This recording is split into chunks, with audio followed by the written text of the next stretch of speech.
สบายดีจ้าสบายดีพี่น้องสบายดีสุขุสุคนค่ะสวัสดีที่บ้านสวนอีกนะจ้าพี่น้องจ้า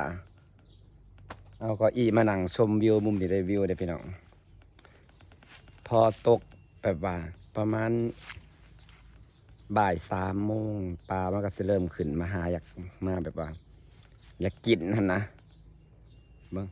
เดี๋ยวมันกำลังแบบขึ้นมาปุ๊บเป็นหูเวลาเนาะครับเบิ้งอยากให้น้ำเต็มไวๆเด้พี่น้องจ้าน้ำยังอยู่ต่ำอยู่เห็นปะปลามันกำลังสิเริ่มขึ้นอันนี้อยากอาหารสิพามาเก็บเห็ดเพืองจ้าพี่น้องแดด2 มื้อ 3 มื้อมาเห็ดเพืองก็ออกได้บัดนี้อันนี้ปลาบวชเจ้าหน้าที่สาวอาหารไปให้อันนี้คือเก้าอี้ที่เรามาตั้งนั่งชมวิวจ้ากับลมเย็นๆทั้งเห็ดปวกทั้งหน่อไม้พี่น้องทั้งที่เมื่อก่อนก็ได้ขายเลยได้ขาย2 เจ้าพอมาซื้อมันก็ยังออกหลายเพราะว่าฝนตกห้ามมันแล้วจะเบิ่งในพี่น้องจะไปผัดกินบ่เนาะผัดใส่ยังดีป่ะผัดใส่หมูผัดหน่อไม้ใส่หมูก็สิออกขักออกแน่ขนาดหน่อไม้นางนะนี่ตัวนี้นะยาวแล้วส่วนขึ้นลำนะสองเนาะกอนี่ขึ้นลำแล้ว2แล้วก็จะออกมาใหม่อีกเห็ดเพืองกะเห็นกับตะปูตะแปะและพี่น้องจ้าเห็ดเพืองฟังนี่กำลังเลยน้ำไม้นะพี่น้องอันนี้นอพักใหญ่หนึ่งว้าขนาดฝนตกแค่รอบเดียวเด้นี่พูดว่าน้ำไม้เคยออกคันพกฝนตกดีคือแต่ก่อนคือยามฝนนี่จะบอกเลยนี่อยู่1 กับ 2นอไปซ่อนกันนี่ขึ้นมาใหม่อีกขันฮอดหนาฝนเอเลียร้อนบ่อึดเก็บบ่ทันอยู่พี่ก็เลี้ยงกันเลยซ่าอยู่นี่หน่อไม้ ออกขักออกแน่เรียนได้พี่น้องสับออกขักออกแน่ให้ครับคะแนนผลที่ดีคือทางบ้านอัมมาลาบางเลยแต่หน่อไม้ออกไปกิมกีมันกันอยู่ตรงไหนว้าเฉพาะออกขักออกแหน่เทเดบ้านเมืองเพื่อมาเบิ้งหน่อไม้ค่อยแต่แนงมิตรนอนหน่อไม้เต็มอยู่แค่นี้นะออกขักออกแหน่เลยปัดฝนมานะขอยัน40 ลาบอยู่ฝนบนโต๊ะมันเป็นอากาศลมๆส่วนนี้จะเป็นเห็ดเฟืองจ้าวันนี้เราจะตำจี่เห็ดเฟืองกินนะคะนี่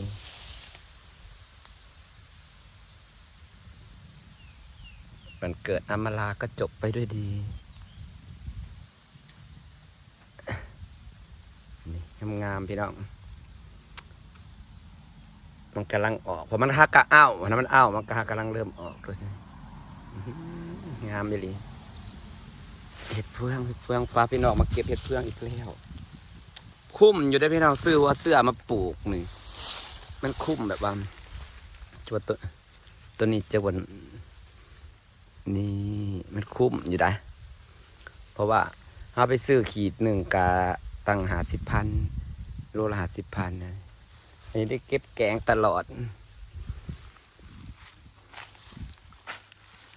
ขนาดใส่หัวเสื้อบ่ได้หลายอันนี้คือนั่งเดินท่อน้ำใหม่ลงมาเดินลงมาบังนี้เฟื่องใส่หัวเสื้อได้ลายก็จะออกขัดเนาะเสื้อมันทรงสุดเลยว้ายทำนี้ทันทีกำลังออกพี่น้องเห็ดเฟืองมันคือเห็ดเฟืองนี่โอ้โหทำได้กินแล้วนะจ๊ะว่าแต่เดดออกมาว่าแต่เอาก็ได้กินเห็ดเฟืองนะจ๊ะนี่มาอื่นออกได้ลายได้ไหมพอได้เก็บอยู่ได้คักอยู่ได้เนาะก็รู้สึกมีความสุขไปอีกแบบหนึ่ง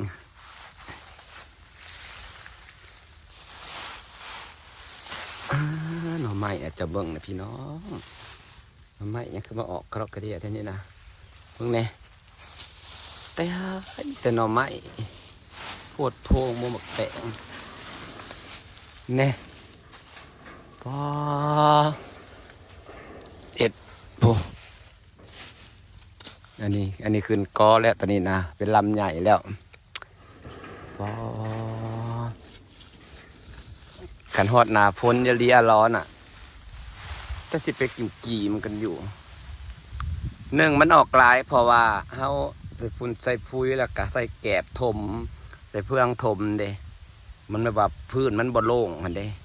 มันก็เลยออกลายกับความซื่นนำพี่น้อง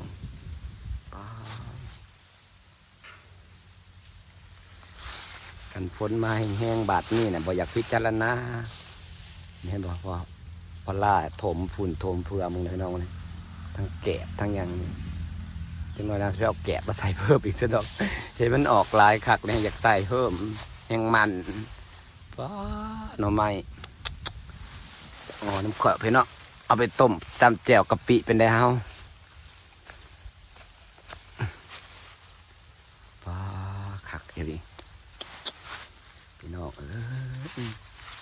สมกำลังใส่ใจดูแลทั้งเห็ดเฟืองทั้งหน่อไม้เปิดเห็ดเฟืองก่อนนะบางทีเฟืองมันถมตั้งนี้บ่มีอะไรทุกมีทางนี้ก็มีพี่น้องมันหักกะอ้าวมันหักกะเริ่มออกนะไข่มันน่ะบ่เห็นดอกครับบ่ได้เปิดเปิดบ่อยากเปิดย่ามันเปิดแล้วอยากใหญ่ที่มันจะออกสิเพนะมันพ่นมาให้เห็นจังซี่เราถึงกินเห็ดเฟืองกระพอเห็ดเฟืองอยู่นี่จักดอกค่ะอยู่นี่2 ดอก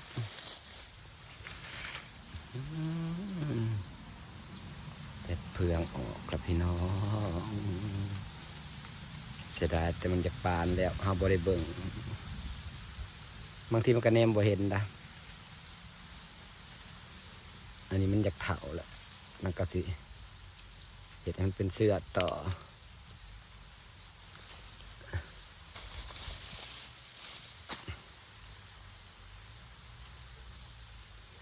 ถ้าเลาะบงพี่น้องตัวนี้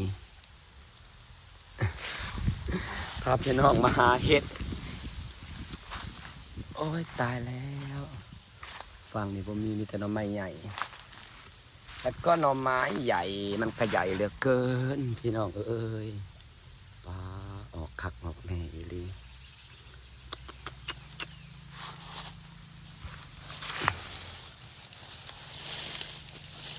นี่แต่หน่อไม้ดีนะเกินไปออกคักออกแน่อีหลีเนาะพี่น้องนี่สะพัดคักแท้ก็ยังสิปลูกลายเนาะมันปลูกลายก็ยังมีบ่อนขายอยู่ปีหน้านี่ทำสิขายมีทั้งเบิด10 กอแล้วแค่สิปลูกเป็นสวนก็กระเจ้าส่งขายใช่ค่ะถ้ามันได้ออกวันนี้สุดยอดเลยทั้งนั้นวันนี้ก็นับผลบ่ได้ค่อยดีทั้งนี้อันนี้มันชุ่มจากเดิมจากที่นั่งหดน้ำอยู่แล้วนะเป็นจีมันจะหน่อไม้นะครับสุดยอดเลยพามาชมหน่อไม้แล้วพี่น้องจ้านักกสิผลเนี่ยพนักกสิไรสายจะฝากบรรยากาศไว้สักนิดเดี๋ยวพี่น้องเด้อจะไปเกลือปลาก่อนโมแน่มืออื่นบ่าววงอาจสิมาเล่นนำกับอำมาลาเมื่อคืนนี้ถ่ายคลิป2 คลิปตอนแรงติดแดงเสียงเพลงก็เลยได้ลบถิ่มซะนี่เห็ดฟางฝากบรรยากาศซึ่งพี่น้องขอบคุณทุกคนที่เข้ามาชมพลานะจ๊ะผิดพลาดนี่ก็ขอโทษขออภัยนะจ๊ะพามาเบิ่งหน่อไม้ท่าก่อนหน่อไม้1 ปีนะพี่น้องเนาะ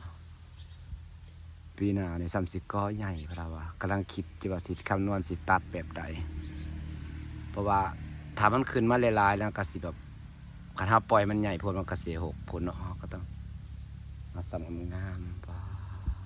จ้ะโอเคจ้า